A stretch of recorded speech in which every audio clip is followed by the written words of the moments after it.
there in front of people and just talking. Yeah. Let alone having to make them laugh. How to make them laugh. Yeah. Yeah, exactly. It's a whole different world. But I tell people all the time, I'm like, you can do it. The problem is you're afraid that you're not going to get a reaction. Yeah. I was like, and in your head, you're feeling that embarrassing moment. I was like, but you know what? After it happens once or twice, it's no longer embarrassing. It's a learning experience. You don't even care. I was like, my first year of comedy, I spent half the time either making people laugh or half the time bombing. Yeah. I was like, and that's what I did. I was like, and that became my life experience. I was like, and I didn't change. I modified the jokes. I changed my set once, and then I modified that set to where I have it now. I was like, but nothing's changed. I was like, it's the same set, and I kill with that set now. I was like, but it's the same set. I was like, all I did was I learned my set. I became comfortable. Yeah. And I was like, little tweaks, figure out, okay, well, this didn't get the reaction I wanted, and now let's find a way to get it. Yeah. I was like, that's all it is. Comedy's trial and error. Yeah, 100%. Trial and error. And, and for as much as they say go to the open mics, the open mics really don't help you in any way, with the exceptions of they help you with your time and they help you get your new stuff out. But as far as figuring out whether it's funny or not, no, it doesn't help. No. It doesn't help. You know you're funny when people come up to you and want to book you for shows. Yeah. That's how you know when you're funny. You know. But even then, like, I feel like comedy's almost becoming more of a can you fill seats type of deal. Yeah. Because I see some funny people that are making it on TV, and I'm like, this guy is not funny at all. Like, he's terrible. Well, it was just like that chick that did the roast at the White House. Everybody fucking both sides making a big deal about it. I'm not going to comment on that because then I don't want to see my Facebook feed flood with people hating me. All I'm going to say about that is comedy, nothing is safe, nothing is sacred. You're allowed to speak on any subject. You're allowed to say whatever the fuck you want as far as I'm concerned. If you offend people, good. Yeah. Because the speech that offends you is the speech that is most protected by the First Amendment. Mm-hmm. With that being said, that chick was not funny. Yeah. That chick was not funny at all. And you know what?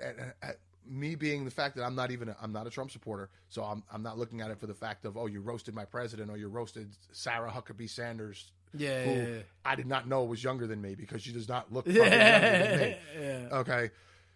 It just, she wasn't funny. I mean, some of the stuff there, I smiled at, but most of it I was like, it's pretty fucking hacky. Who picked you? Yeah. Why not Sarah Silverman? Like, that would have been a much better pick for a female leftist comic that would have actually made people laugh. You know? Yeah. Like, and then the whole I don't know if you saw the article that came out about her fucking getting, I guess she's from Jersey or something like that. She got caught fucking dogs. Oh, God, really? Yeah, Terry McNeely posted an article about... No, that was fake. It was fake, right? Yeah, but I still thought it was hilarious. I'm that's like, it, yeah. I'm like, that's great. I'm like, it can't be real. But no, that's it wasn't great. Real. I'm like, that if that did happen, you need to fucking talk about that shit. 'Cause that's fucking hilarious right there. Yeah. That's something I want to hear. That's like, I don't want to see the donkey show, but I definitely want to hear what happened at the donkey show. I fucking had a joke about a donkey show. I like to poke fun of my wife because, my wife's Mexican, so I like to fuck with her. So a lot of jokes I do to fuck with her. Yeah. And every once in a while you get that one person that is like, you can't do that, man. It's racist. And I'm like, well, my wife's right there and she's laughing. So it's fine. Yeah. And she was born in Mexico. So if you want to say something, go ahead and ask her if she's offended. Yeah. Because she's not. Trust me. Most of the time it's the freaking white people that are offended. By everything. Everybody. Every well, listen, white people ain't the greatest. We haven't been the greatest people in the world. But they're offended by the Spanish and black jokes more than the Spanish and black people. Absolutely. Absolutely. I saw who was it that posted? I know Pauline Murphy posted it, but I forgot her name. I can't think of it right now. But she was hosting the show, and I guess somebody had sent an offensive joke, and this guy in the crowd, young kid, that's racist. You can't say that. And the host, what's her name? I want to say it's Joanne Tasso or something like that. Maybe not. I don't know. I have to look on my Facebook, but she's like, it's comedy. You came to a comedy show. Like, the things that are said here are meant to be like offensive and funny and like everything goes. And the kid's like, oh, that's not funny. If anybody supports that, they're just fucking. He starts going off. Little fucking 20-something-year-old had to be. Yeah. So they eventually it's kicked. like, well, then don't be here. The bouncer grabbed him and kicked him out, and then she continued on after he left, and was like, and that's exactly what it is. It's like, yo, you're coming to a comedy show. Yeah. Like, have you ever went to a Tracy Morgan show? Because Tracy Morgan's pretty fucking offensive. Yeah. I saw him at fucking Caroline's, and half his act was talking about eating asshole. Yeah, it's like it was horrific. These kids are like ruining comedy pretty much. Yeah, well, With it's their freaking the guy bullshit. up in fucking Canada that got sued by the two lesbian women because they heckled him and he fucking went off on them, and they sued him for $15,000 and won. It's like, yeah, like you just took $15,000 from a fucking comic's mouth. That's what he does for a living. Wow. He didn't even make $15,000 for the show that you went to. How did they win that? Fucking Canada's very progressive, I guess. But if they went up in front of the judge. Judge said, "Yep, you're right. He insulted you, and here you go. Defamation of character. It's a show. Defamation of character. Well, they turn around and sue them for interrupting his show. That's what he should have done. Like, I don't come to your job and pull the plug on your computer every 5 minutes, do I? Yeah, Like, exactly. you know, like, come on. Come on, dick. Like, and I was reading an article the other day, the death of comedy or whatever it is. Like, everybody's saying, oh, fucking comedy's going downhill and this and that. And people, no, it's not. It's not, because there's comics out there that are not going to let that happen. You're not going to fucking tell Bill Burr he can't say what he wants to say. Yeah. Because Bill Burr fills up fucking stadiums, okay? Yeah. Not stadiums, but he fills up fucking, you're going to tell Joe Rogan he can't do the jokes he wants to do? Nobody can tell Joe Rogan anything, okay? Yeah, no. The guy's 55 years old. He's in better shape than most people that I know. And he does jujitsu. Yeah. Not only will he kick your ass, but he'll make you laugh while doing it. Yeah. No. What they're trying to do is they're trying to make these up-and-coming comics be PC. Yeah, which is bullshit and not funny. Yeah, it's PC boring. is not funny. It's boring. Yeah. I love listening to Terry McNeely. For as much as I may not agree with his political stance, I love listening to him go off. I think it's great. Fucking hilarious. Yeah. I think it's great. I'm not offended by anything, even though I may not agree with the whole, like, and even if he does say something offensive, I just do in my head, I go, oh shit. Okay. Yeah. Oops. Yeah. And that's what the Booker at Broadway was saying, because I did, at the end of my robot sex joke, I was like, can that bitch make a sandwich? And he was like, there's fucking one guy. There's always one guy that's got to go, oh. Yeah. He's like, I hate that fucking guy. He's like, I wish I could take that guy, grab him, and throw him out of the fucking comedy club. And I was like, listen, I'd rather get the oh than get silence. Yeah. I was like, because the minute he said oh, I turned around and said, don't mind the fucking sexist up on the stage. And everybody fucking cracked up laughing. I was like, so he kind of set me up. To I have no problem making fun of myself. Yeah. If you can't make fun of yourself, you shouldn't be telling jokes. Yeah, no. If you can't look yourself in the mirror, if you can dish it out and you can't accept anything, like, come on. You shouldn't. Half of my act is making fun of myself. Yeah, me too. Me too. Yeah. I start off my act about talking about getting arrested for masturbating in a public bathroom. What's more degrading than that? And I still get off stage and there's people like, oh man, you're fucking great. And I'm like, yeah. I'm not going to shake your hand though. Yeah. Fucking ladies hitting on me. I'm like, you did just hear the joke about masturbating in a public bathroom, right? Like that was sexy to you? Like, really? Okay, cool. I got to do more jokes like that.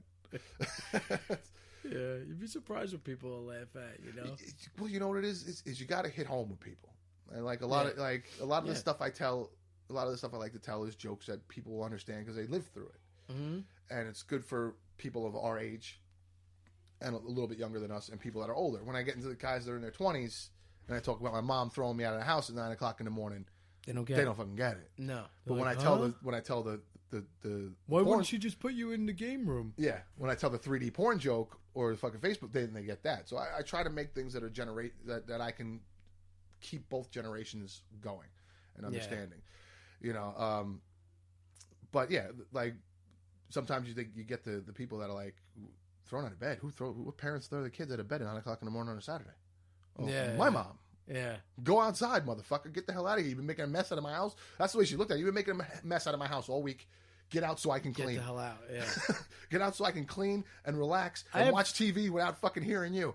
Yeah, no, I know. I have trouble doing that, keeping up with, like, the times comedic-wise. Because, like, me, myself, like, anything after, like, 2005, like, I have no affiliation to. Like, I can understand it. I still have T-shirts from then. You know, I'm not. So like when it comes to like telling jokes and stuff, if you're like younger than 28, sometimes they might not really get some of the stuff that I'm talking about. You know? I'm bad like that too. It's to the point that my wife has to like tell me it's time for you to buy new clothes. Yeah. You've had that shirt since we met, honey. We've been together 10 years. It's time for a new shirt. Yeah, but it's like, I'm like, but it's comfortable. Stuff, though. It's comfortable. You know? I only wear it in the house, and she's like, you know, like I have sandals that I wear around the house, and I always have socks on. And she's like, I hate you wear those. I'm like, they're house shoes. She's like, yeah, house shoes stay in the house. She's like, yeah, I've seen you go to the store in those things. She's like, it's not cool. Yeah. You know. Just the same thing with the shirt. She's like, that shirt's got holes in it. I was like, yeah, it's comfortable. I only wear it around the house. Yeah, until we got to go somewhere. And then you don't change your fucking shirt. You just go out in the thing. Yeah. So I'm so bad with that. Like, I don't want to spend money on clothes. I just don't. I used to buy like a new outfit every week, like back in the day. Well, yeah. But I was a mannequin shopper. I'd be like, I like that mannequin. I like that. Now I look at the mannequins. I'm like, Jesus Christ, what is that? That is way too colorful for me, bro. Like, everything's all neon this and bright. I just don't get the skinny jeans thing. Like, how could you wear? Can't do it. Never. I have to have something that let my shit breathe. I need to be able to move. Yeah, I got my dick and balls have to breathe. I'm sorry. I can't be having them shit squeezed up against my fucking leg. No, I don't want it. I hate it. I don't know how people wear that and think and say that they're comfortable. No, it definitely cannot be any comfortability at all. No. Within those jeans, it's not. And then you got them hanging off your ass with your fucking boxer shorts hanging out. Yeah, you got webbed crotch now. And you're waddling all over the place. And first of all, they wear their pants so freaking low that like their whole dick is out too. Yeah, I saw this one video. The kid's wearing jeans, and his father's like, "Bend down," and the kid's like, "What?" He's like, "I want you to bend down, not with your legs. Take your legs, and crouch down." Yeah, and the kid couldn't do it because his pants. Yeah, and the father's like, "Take your fucking sister's jeans off." Yeah, No, he's like, no. He's like, not anymore. They're not. Yeah. Give them shits to your fucking sister and go buy another fucking pair of jeans. It's ridiculous. It's like, come on, man. It's ridiculous, man. He's like, what are you gonna do if you drop your phone? You can't even crouch over to get it. He said, what are you gonna do if you get into a fight? You're gonna get your fucking ass kicked because you can't move. Like, guy's going off on it. I was like, this is great. Yeah. I was like, I love it. I feel like they should be illegal. Like, it's indecent exposure at this point. Well, I think New Jersey passed that law that if you have your ass hanging out of your pants, you will get a fine. Yeah, like and possibly arrested. Yeah. I can't say anything about it because as a hip hop head from the 90s, we used to wear the baggy pants below our asses too. Not below our asses, though. About halfway down. Like about halfway down. Mid. Yeah, about halfway down. Not all the way fucking like with bare assed it. But yeah, even then that was a little silly.